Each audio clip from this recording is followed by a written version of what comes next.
Hi there, Lewis, Dan and Parry from Edera here, and I'm proud to announce today that Edera Protect 1.0 has become generally available. So you might be wondering, what does Edera Protect do for you? So let's have a look at isolation to begin with.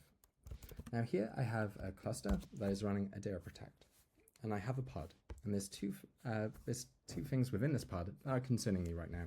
One of which is privilege true, which is one of the most dangerous flags in the whole of compute because that removes the security defaults we have in place with Kubernetes. Secondarily, we have host PID is true. That means that all the host processes on the machine running this container will be made available within the container. So we're going to apply this pod, and we're going to exec into it.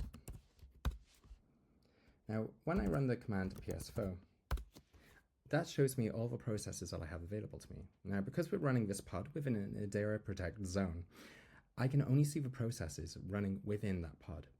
So this is what provides me isolation. So I could run untrusted workloads or workloads that I need to have absolute security with in Edera Protect to be able to provide the isolation. So as part of a demo, let's have a look at the alternative. So I'm now using a cluster that doesn't have Edera Protect and the runtime that is available. So I'm going to apply the same YAML, and we'll follow the same attack path. So if I run psfo, I can see all the processes running on this machine.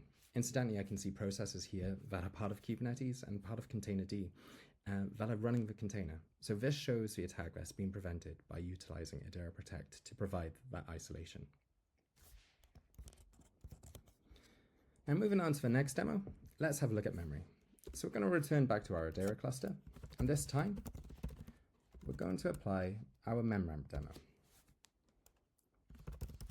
So in the top here, we're going to follow the logs of the application.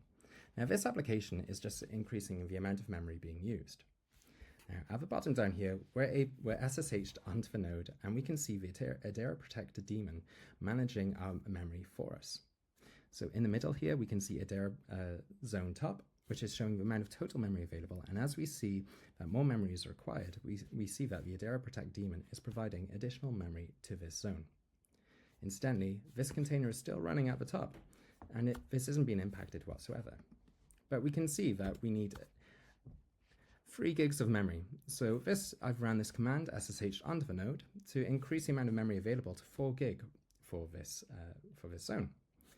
So the container running within this pod is able to function as we see here. It's taken all that memory, and Edera Protect was able to provide that. Now with applications as well, over time the memory becomes free again. So what we can do with Edera Protect, as well as scaling up, we can also scale down. So we've scaled down this memory down to just over 200 megs of memory. That memory that's been released is now available on that node for other processes to utilize. Now, it doesn't just have to be static. You don't have to SSH onto the node. We can set this up as dynamic by default, and we can set this as pod annotations. So you can determine if you require to have dynamic or static memory, and we can define all of this within the YAML annotations. So to that, I want to finish with Kubernetes in general. So we're going to go on to another cluster, and we're going to have a look at our pods here.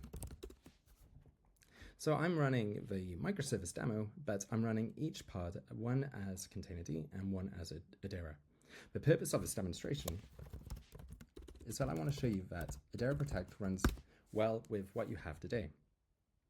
So you can decide what you'd want to use within Edera Protect and what you want to keep within containerd, for instance. So to finish off this demo, we can see that we have a public service available to us. So if we go to our browser, we can see that this front-end pod is running with Edera Protect, and if I refresh the page, we should see, after a while, that it is now running with containerd. So this shows the microservice demo is running in both Edera Protect and containerd side by side. Incidentally, we'd recommend that you run everything in Edera Protect, but the point here is that we're ready for you today, and we're ready to meet you where you're at. If you've got a Kubernetes cluster, you require isolation, or you require advanced memory management, Edera Protect is here for you, so please reach out to us, and we're happy to take the conversation further. Thank you.